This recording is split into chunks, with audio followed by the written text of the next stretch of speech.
pieces in my life run away with you. You're my first love. You're my first love. You're my first love. You're my first love.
Go, go, go.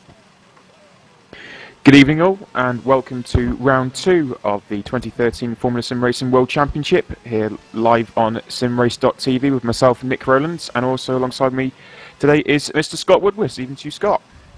Good evening, Rick. Good evening, everybody. It's first World Championship broadcast of the season for myself. Apologies for missing Australia. I had some screen-related issues with my laptop, but it's all fixed now, and I'm ready to go for the rest of the season. And yeah, if Australia's anything to go by, we should be in for quite a race today.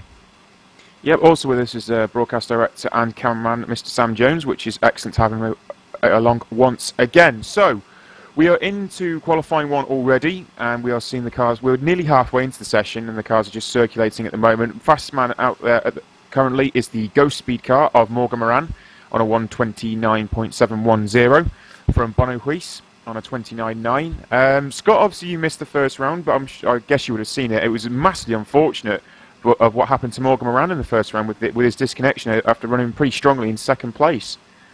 It was a really unfortunate situation, of course. He was having a rather lonely race, to be honest. He ran as high as second, and at the point I think he retired, he was roughly around, he wasn't second, I'm pretty sure. It's just a shame because he couldn't repeat his 2012 performance, but he definitely did show a turn of pace, but it just showed once again that Precision have come out of the winter, and they really are showing strong. These new kind of spec cars we've got, you know, we've got these new rules for qualifying. Also, I'm sure we'll get these new rules for the tyres, which we'll get into in a second, I'm sure. And we saw some other guys show some really good turns of pace, such as people like Jan Kostadinov did. Frederick Nielsen had a great first round. Also people such as Ivar Kalames, who again was another heartbreak. He missed out on a podium for just 2 laps, and his brakes failed just 2 laps from the end of the race. And also we had some other great drives from Yannick Latshan in the early stints on the soft tyres. So there was a lot of potentially really decent drivers who could get themselves a podium finish throughout the season. But initially, Woodwiss is looking like the man to beat once again. It would look like it that at the moment, but Morgan Moran's already laid down a mark in his first part of qualifying with a very quick time at some 2/10 quicker, which is an excellent run currently. And Moran, he's gone his actual optimal time, the overall virtual time currently, which is the fastest all 3 sectors combined, is 29.6. It's Jack Keithley that's got the fastest middle sector, but nevertheless it's a very strong showing from Moran and Ghost Speed, trying to fight back straight away with the dramas they had in Australia. And obviously we come to Bahrain. It's not a particular fan or driver favourite, but nevertheless it's one of these circuits that is quite technical, and it does promote a technical driver and a real driver's circuit that they have to challenge in a very specific type of way with the nature of the stop-start corners. No, that definitely is the case. It's a circuit which, because they've been talking about all weekend with the Rowland Formula 1. Of course, if anyone hasn't watched it, we won't spoil the result for you. But they've been talking all weekend, but it's very a rear focused circuit. It's one of those circuits where there's a lot of areas. There's 4 key traction areas out of turn 1, out of turn 4, and then turns 10 and the last corner. There's circuits that you have to manage the rear tyres on as well, and also you've got some long straights going into big braking zones. So tyre management on the rear is going to be key, and also brake management is going to be key. Of course, I think one person definitely won't brake, because he said it's Ivar Calame's by the end of the race. And he'll definitely want to do something. Just something I've noticed quickly is a real surprise. He's come from nowhere here.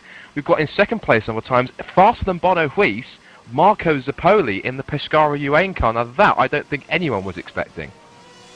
No, Marco Zappoli dived straight in there and gone up to second place. I've seen him in SimRacing a couple of times now, and he has had some strong results, and he's a hard charger, but I've never seen him quite this fast out the box, and looks like it's been very strong for him. 29.9, so he is faster than Bono Huis. Yank Lapchin's in fourth place on a 30.0. The cut-off point at the moment for the top 10 shootout is a 30.1. Now, 30.1 yesterday in World Series, that would have got you very high up. That might have even been the fastest time. No, I think it was a little bit quicker than that. But Gergo Baldi's currently the man in 10th place on a 30.184, with Simon Simonic just outside. So actually the top 10 are all relatively close together. Then you get 2 sets of gaps. Simonic a further 10th off, and then further 3 tenths off is Nilsson and Talley. So the Twister cars at the moment, in comparison to what we saw in Australia, are not lapping as fast in the Q1 session as they did it in Australia. I think possibly the fact that you've gone to 2 different types of circuits, really. You've got a circuit here that's got, as you said, long straights, big braking zones, and very slow corners. Whereas Australia, it is pretty much more of a street circuit. It's a parkland circuit where you've got lots of relatively medium speed chicanes and not too many fast sections. So I think really, when you come to a circuit that's got lots of straights, and it's more top end really on these long straights that gets you the results and gets you the lap times. And something that we saw yesterday in the World Series race, for example, Martin Gosby, who eventually unfortunately missed out on the victory after a bizarre pit incident, which I'm sure we can get onto in a little bit. Even though his teammate Rob van Starkenburg, who took the victory yesterday, he was quicker in the middle sector where it's very technical. You need a lot of grip, a lot of mechanical grip and aerodynamic grip. Gosby was still able, in some cases by the end of the lap, to pretty much maintain the gap, because he had a lower downforce setup and was able to use that to maintain a higher top speed down the straight. So maybe Twister are struggling on straight line speed a little bit here, and maybe Australia disguised that possibly because it's not really a circuit where speed is everything really. There's not that many fast sections through there. Well, you say that as well. I think what we saw yesterday is with Ghost Speed in particular, and Dimitri Damatos, I believe he was actually the fastest man through the speed trap in qualifying 1. I think he was touching up and around 320 kilometers an hour at one stage, so he looked pretty handy in the Ghost Speed car. So the Ghost Speed have opted for a good straight line speed also, and it's been reflected by Morgan Rand doing his 29.7 from Zippoli and Bono Huis. John-Eric Saxon is moved up into 9th place for GT Omega. Rasmus Talley just jumped up to 11th for Twister Racing as they all jumble around in the lower end of the field, but not really much change in the top 10 as the timer has now stopped, so we're just waiting for the rest of the cars to finish. There's a few cars still out there on track at the moment. As it stands... Oh, now, there we go. Yannick Lapchin for Pescara. He has just jumped in front of Zippoli. So both Pescara cars have lapped almost identically. That's very impressive, and both in front of Bono Huis, with Morgan Rand a further 2 tenths in front. Like I said, there's still a few cars out on track doing their laps at the moment, as they're all got round. Calamise, I believe, is on a lap at the moment as well. He's 3 tenths off the pace on a 30.0. So a quick rundown as it stands is Morgan Rand from Yannick Lapchin from Marco Zippoli. Bono Huis is forward with Ivar Calamise in 5th, but he has just come around the final corner now. I'm not too sure if he will improve on that one. No, he stays in 5th place. So Patrick DeWitt is then 6th of Crown 7 Netrex. Jack Keithley, Bono Huis' teammate, is in 7th place. Philip Pushka for Ghost Speed is 8th. John-Eric Saxon for GT Omega is 9th. And the final man going through into the Q2 session is Gergo Baldi for Crown 7 Netrex. Indeed. Those missing out on the shootout just about like Rasmus Talley. Simincic misses out again. He's very close in 12th. Django Stadenov is going to be disappointed after his strategy didn't really work out in Australia. He opted for a one-stop strategy. He struggled near the end of the race, and he was looking on odds-on to get himself a podium finisher, but then Fredrik Nielsen, who ironically starts behind him in 14th, denied him from 2 corners to go. But to be fair, it was a fantastic outside pass he pulled 2 corners from the finish. Got then Zolt Nagy's down there with Marcel van der Linden, Peter Varga, Blair Dizzy, he's also had a rough qualifying session. We've got another FSR World Championship debutant in Alex Diaz. He's taken the place of Moises Rondon in the second Jasco PSR Spain team car. He's 19th ahead of Giuseppe Marconi. And then we've also got Zuhaix Cabo in there as well. So we've got we've got a 21 car sorry, field Scott, just today. on that point, but Cabo and Shooty, they both had penalties from last one, so actually missed out on qualifying. So that's the reason they're both down there. And Alex Diaz raced also last night, so he's jumped up along with Zolt Nagy as well for fast and speed. So he's raced last night and then into today as well. So a couple of people doing the switch across to World Championship today, which is very interesting because these guys already had a lot of experience on the tyres and understanding of the car. And Zolt Nagy did a 30.5, which is a very respectable time in World Series times, but it's only been 15th for World Championship. Yeah, it's pretty intriguing. The Zolt Nagy had a pretty interesting race, having a few battles down the field, and I think I believe he finished roughly around 10th place. I guess really now's a good time, now we're going into qualifying, that we start talking about the brand new tyre rules that we have coming in for this race weekend from Bahrain onwards, which effectively it pretty much matches what we have in Formula 1 for real life, which basically sees both. It means that the ruling is now is that not only do you have to use both compounds of tyre, both hard and soft, throughout the race, but you must start the race on the compound that you qualified on. So though we could see here something which we haven't really seen in recent years for precision, which is we could see drivers going out on mixed strategies and mixed compounds. So those who possibly are hoping to try and get the leapfrog and run a little bit longer in the opening stint, we could be seeing them sacrificing a qualifying spot near the front of the grid, front of the higher end of the top 10, in order to get an advantage. Whereas some of the guys might want to try and go for pole position, but then risk having to pit earlier, obviously to get the soft tyre out of the way. But as we go into qualifying, we've got Gergo Baldi into the pit lane.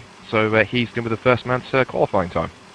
Absolutely. I believe it's been for World Championship that those rules have been implemented for World Series, and there's no World Trophy race today. That is next weekend. We have the World Trophy race, but those rules didn't apply. They will be added going forward. But they do have to use both compounds. But as we saw though yesterday, Scott, and I've watched the broadcast back myself already, is a lot of drivers did opt to use both sets of compounds anyway.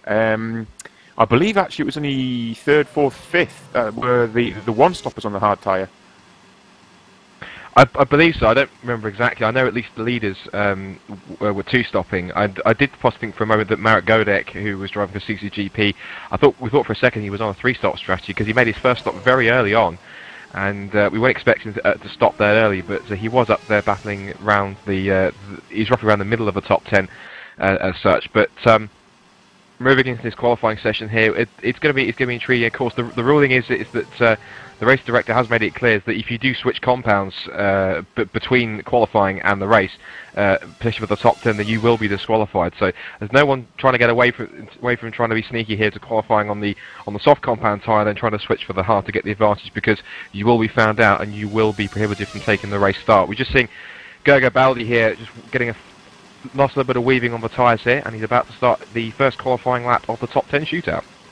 He is indeed, with massive oversteer at the final corner as well. Just to get a rundown for this, everyone that's now progressed from the top 10, if you've not seen it before, they all have one flying lap each, and you get to see each individual lap also. So last man in Q1 goes out first in Q2, and that is Gergo Baldi. And as we just see him go into turn 1, oh, again, massive oversteer going through 1 and 2.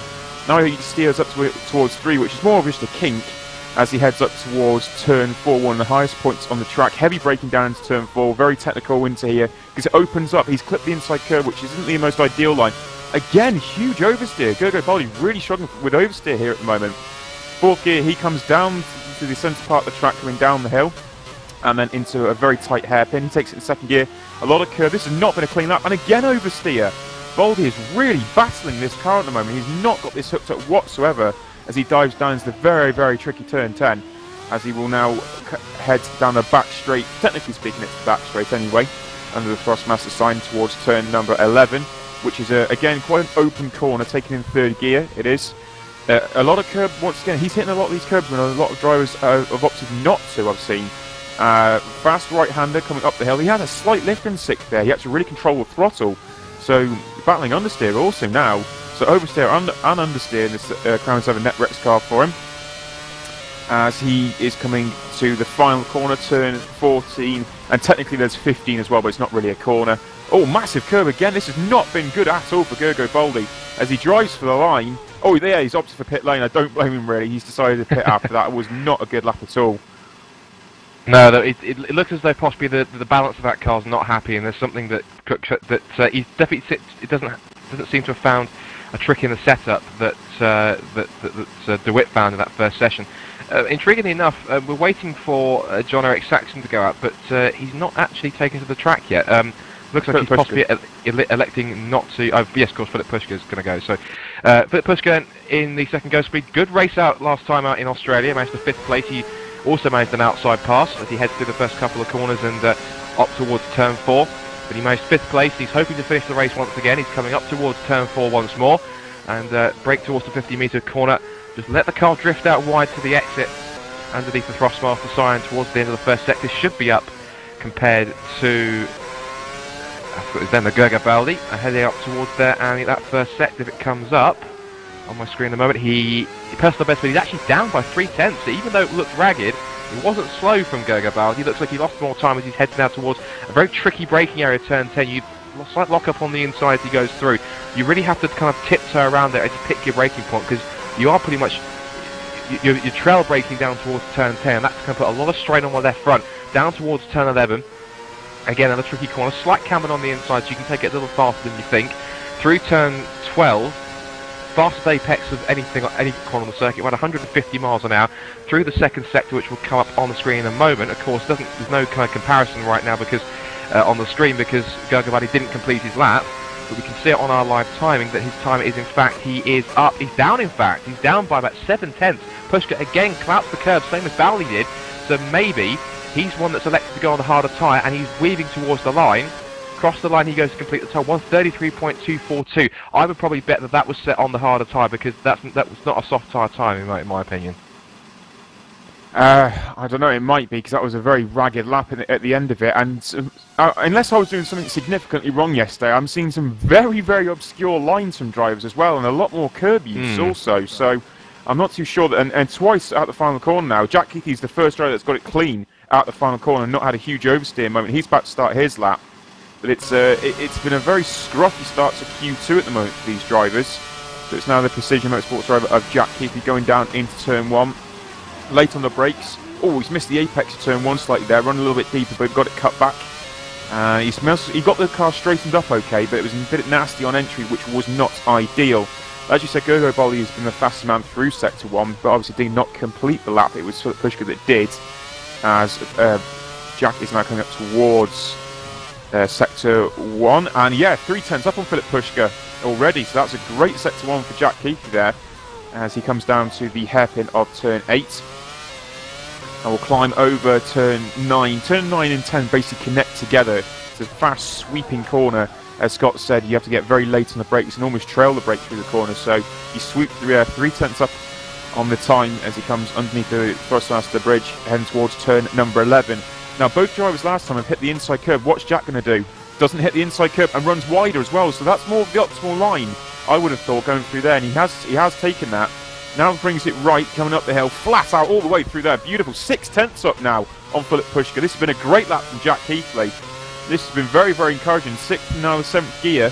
You just got to get the braking right for the final call, which is very, very tough because it opens out and you can really take various lines. He brakes late, got out the curb. Oh, he's just missed the apex. Oversteer on exit as well, but it's been clean enough. And this is going to be good enough for pole position currently, I would have thought, unless that's been a horrible final corner. It has, and it's a full second quicker. 1:32.175. An awesome lap. Fantastic job from Jack Keithy. Obviously, if there's any British fans watching, there's the man to cheer on, Jack Lee. And for those who are Dutch fans, you've got a driver coming up right now. This is Patrick de Wit, very experienced driver. He's now joined Crown 7 Network. Seems to have found the groove. He was pretty quick in practice just before the qualifying also in the qualifying sessions.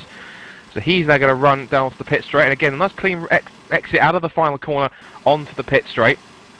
Patrick de Wit then had an intriguing weekend. He didn't start the race very well. He got hit at the back by Rasmus Tali. This is turn 1, spots the apex nicely, no lock-up at all, so lovely run for the first couple of corners. and he'll head up towards turn 4. Again, underneath the SimRace.tv banner, reaching roughly around in speed about 295 k's before he breaks down, and again he'll run that just misses the curb on the inside. What's the sector compared to Keithley? And it is, he's up by a quarter of a second. This is a brilliant lap from Patrick DeWitt so far. Definitely found the pace that he saw in the first part of qualifying. He's definitely got it back again, and he sweeps through turn 8. Lovely run through there underneath the FSR banner, down towards turns 9 and 10, that tricky braking zone. Under brakes once again. He looks like he's locked. It's a massive lock up into turn left. That front left was stationary for a good second or second and a half. That's not going to do wear any good. Down the back straight under the Thrustmaster bridge. How's the braking run going to be here into the left-hander? Down towards the very bumpy braking zone you saw there. Again, does the same as Keaton. Lets the car run wide up towards turn 12. Again, through this apex about 150 miles an hour. Up towards the end of the second sector. How much is he up by? He's up by 0.6 of a second. This is an incredible run from Patrick DeWitt. Onto the back straight, a wonderful run down towards the final corner. This is going to be key. Can he go up by a second? This is an awesome lap time so far for the Dutchman. Into the final corner now. Spots the final apex perfectly, wonderfully perfect on the accelerator down towards the start and finish straight. How much faster is it going to be than Jack Keithley across the line? The answer to that is 1.1 seconds. 1:31.0. That's a great time for Patrick DeWitt. He's going to be immensely pleased with that. And I think that's where you got your benchmark representative times between soft and hard tyre as well. I believe Jack's on the hard there and DeWitt's gone on the soft, and that's your difference in lap time. I think the overall lap time we've already seen was a little bit slower than originally thought, but now we have either Calamy's out on track going for a quick time as he dives into turn 1. Little lock up, got nabbed the apex a little bit earlier than he would have done. Would have liked to there, I would have thought, but nevertheless it's been clean enough as he now accelerates up towards turn 4. Which is heavy braking and down into second gear. Oh no, he's held it in, yes he has, second on the apex in fact. Okay, so he now heads towards the quite tight turn 5, 6, 7 and 8. Oh, he's a 10th up on DeWitt as he comes down. He's going to turn 8 now. Second gear, yeah, very late apex once again for Ivor as he accelerates up, back up the other side, coming down into the tricky turn 9 and 10. First gear for him out there. Good acceleration out there. Bit of oversteer, but it was good. It was very early on the power. That was a good sign for Ivor there. Nicely balanced rear of the car as it comes down now into turn 11. And runs out wide again. Another driver running out very, very wide. And now he's brought it to the left-hand side more so. And he's got a very straight line coming through the right-hander. And he's nearly 7/10 up on DeWitt. This is an incredible run at the moment for Ivor Calamy's. What a run he's having as he's coming down up to 7th gear, heavy braking into the final corner, and he's in second gear. Oh, great run through there as well, very early on the power, really let the nose run, and he's going to run all the way now to the line. This is going to be a great time, a 1:30.3, nearly 7/10 quicker than DeWitt. Excellent stuff from Ivor Calamy's, then definitely showing his pace that he showed. Now then, here's the man to watch. It's the championship leader and 3-time defending world champion Bono Huis. He missed out on pole position in Australia. Can he manage it this time here in Bahrain? Well, across the line he goes. A lot of people, in fact, have been writing off this season already. In fact, saying, oh, Bono's won once again. It's going to be his championship again. But you have to admit, there's only one race gone. Still 14 more to go. Lovely exit. Lovely entry, I should say, rather, through turn 1. Spots it perfectly through turns 2 and 3, up towards turn 4. Up through the gears again, into 7th gear, running up again to roughly about 293 k's. Takes a slightly tighter run there, same as Calamy's. Lets the car drift that way once more. What's his first sector going to produce? Is he up or down? He's up by a 10th. So this is a great run by Huis so far. Spots it through turn 6 and 7. How does he break through turn 8? How close does he go towards the apex? Just about spots it. The run uphill now towards turns 9 and 10. Position car's been looking good as he heads down towards it. Does he lock up at all? There is a lock up slightly from Bono Huis, but again, straight back on the power as soon as he's got the exit cleared, straight to the car as quickly as possible, down towards turn 11. Let's see how his apex runs through here. This position car's been looking hooked up all the way through, and he takes a bit of curb on the inside there, a little bit more than the other guys did. Don't think Keithley or Calamy's did that. Through turn 12, up to the end of the second sector. He's up by a quarter of a second, so another brilliant run so far. Through turn 13, again, exits on the power once again without any dramas. So Bono Huis, the reigning 3-time defending world champion, up towards the final corner. And it looks like he's going to go even faster here through the final corner. Again, it was perfect as you want there. Can't really criticise anything on that final corner. Down towards the start and finish line once again. How much is he going to be under? he's under by 0.2 of a second, so Woodwiss goes top on a 1:30.1, but he wasn't the fastest in Q1. We've still got 3 more cars to go. The first of them is going to be the first of the Pescara cars with this new boy, Marco Zippoli. What a run through the final corner that was. That was absolutely superb. So now we do have Marco Zippoli on a lap, and he's, let's see the speed trap difference between the 2 cars. About the same sort of downforce then for Zippoli and Woodwiss as they go into turn 1 there. Second gear, he takes that. So he's slightly different gearing here for Marco Zippoli compared to Woodwiss, as he has the chase up towards turn 4. It's been a good start to the lap though, very clean lap as he goes into towards turn 4. Oh no, there's the lockup now. It's trailed the brake in.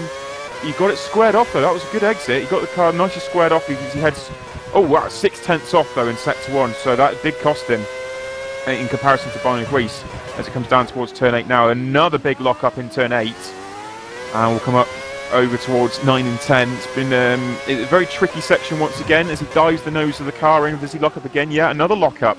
So Zippoli's locking the car. Oh, he's run deep in turn 10 as well, so he's not got the power very early there at all. That was not a good run through there.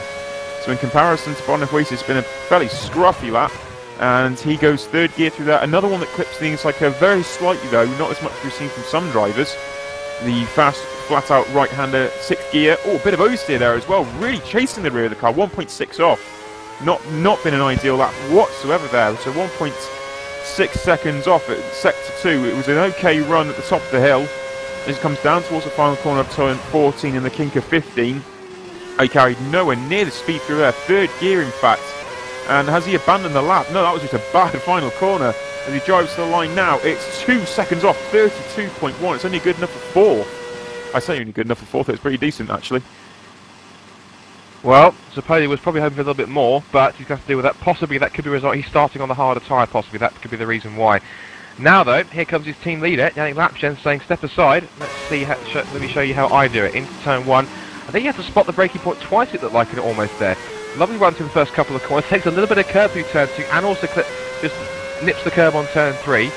And he's running up towards, let's see how much speed he gets. Only 291 k's, he's about 2 k's down on Woodwiss. Through turn 4, and he's a little bit wide. He's used the AstroTurf on the left-hand side, and he's off by 9/10, so possibly Lapchen could be going for the harder compound as well, unless his car is lacking a little bit of pace from what it had in Q1. So into turn 8, just almost he was a little bit wide from the apex there to turn 8, which wasn't as tight as some of the other guys have been. Now it's turns 9 and 10. Does he get a lock up on the inside? He doesn't. He's very careful on the brakes there. So excellent brake management from Yannick Lapchen through turn 10. Up towards the turn 11 then once again, hitting roughly around the paces of around 292 k's into turn 11. Again, tiny bit wider than Woodwiss was on his apex. And through turn 11, he's had a decent run so far, but I think he's possibly qualified on the harder tyre. Yeah, he's 1.9 seconds off, so this probably could mean he's looking to go on a longer first stint, which is a component opposite to what he had in the first race in Australia when he decided to start on the soft tyres and went for a 4-stop strategy. But let's see how he runs through the final corner, and he's run it pretty much perfect, no crutches. A little bit of twitch of over still on the exit, so a little bit too eager to get onto the power. But across the line goes Yannick Lapchen. Where does this time put him? It puts him only 6th, so he's actually behind his teammate Zippoli. So that's a bit of a surprise, but that suggests to me Lapchen is on the harder tyre. Absolutely, and we've got the final man out on track now, which is Morgan Moran. Let's see what he's opted for tyre-wise as he goes for turn number 1. He's got a massive straight line speed, 316 kilometres an hour as he dives into turn 1. So that low downforce setting currently working for him as he heads up underneath the SimRacing.tv banner towards turn 4. So a lot of straight line speed here. He really has opted the straight line advantage here in Bahrain. Through turn 4, up towards 5 and 6. What's the first sector like? 3/10 off Bono. That's kind of no man's land at the moment. That either it was a very, very good first sector on hard tyres, or it's a slow on soft tyres. I'm not too sure which way around that might be, but he's going to come down towards 9 and 10 now. Locks up the inside tyre once again. It's always very tricky. You always pinch the inside tyre a little bit there under braking due to the nature of the corner. As he now accelerates towards turn 11. Let's see how he sweeps through turn 11. Hard on the brakes, drops into 3rd gear. No curve there for Morgan Moran as he now accelerates underneath the Thrustmaster sign through turn 12, flat through turn 12. Yeah, slight feather of the throttle mid-corner, 1.2 off. Yeah, this is more looking like a hard compound run now as he is up to 6th gear and coming towards the final corner now. The average at the moment has been 2 seconds off on the hard tyre. You have to say he's going to improve on that 2 seconds. 3rd gear going into the final corner, holds it very, very well through there, does Morgan Moran, as he now drives to the line. It's not going to be pole position.